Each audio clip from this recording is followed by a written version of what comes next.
За Дундгой аймгийн 3 сайхан сум маань одоо нийт 2186 хүнтэй 516 малчин өрхтэй ийм сум байгаа. За манай сумын онцлог гэх юм бол иргэдийнхээ оролцоон дээрээс хөгжиж дэд бүтцийн бий болгож ингэж хүрсэн сум байдаг.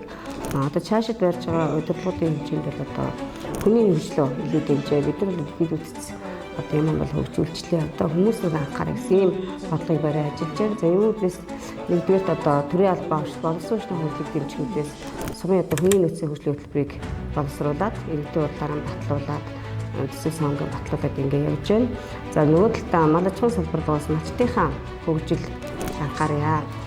Тэгээд эднийг дэмжиж ажлын байртай болгох, хижааб бүтээгдэхүүн орлоготой болгох, мэдээ сургалтаар хангах гэсэн ийм зорилгын хүрээнд одоо 25 ороод одоо малчин залуучдын спорт арга хэмжээ зохион байгууллаа. За энэ удаад бол малчтын өдөрлөгийн зохион байгууллаа.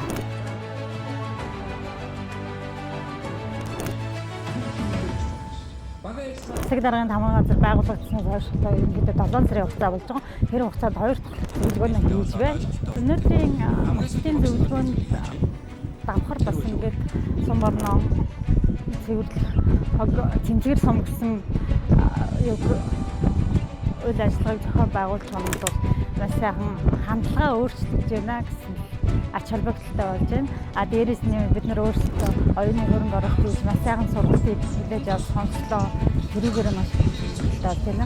За энэ өдөрлөгийн гол ач холбогдол бол одоо хүн өрх гэрийн хүмүүжил бидний биеиндээ ихэнх хандах энэ чиглэлийн мэдлэг олохыг төлөвлөгөө анхаарч ажиллаа.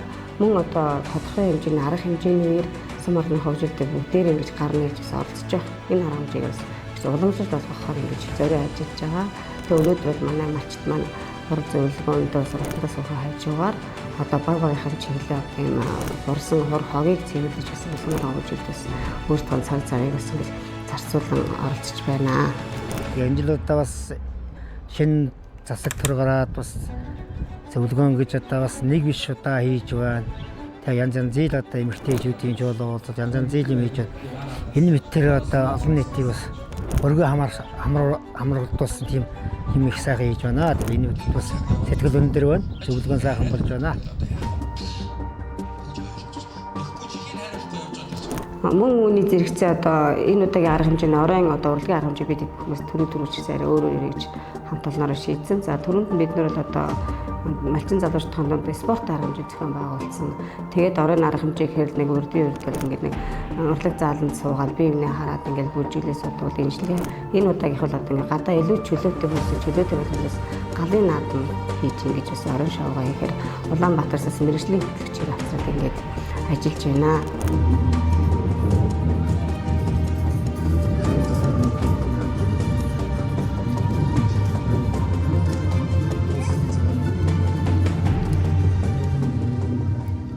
За энэ нэггээр одоо бид бүхэн иргэдийнхээ хэрэгцээ сонирхол тулгуурлаад арга хэмжээ болгоноор нь тэр чөлөө цагийн зөв боловсон өнгөлөхтэй иргэдийн тулгуурсан саналдаан тулгуурсан арга хэмжээ зохион байгуулах бол зорж байгаа. Энэ бол одоо иргэдийн сэтгэл ханамж тулгуурсан бас төрийн нэгэн ажил үйлдэл гэж ингэж үзэж байгаамаа.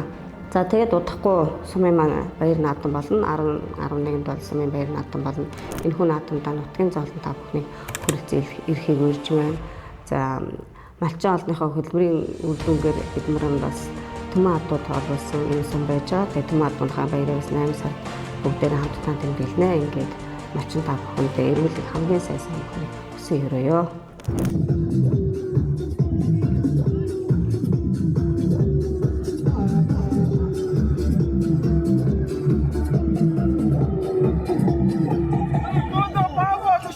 Oh,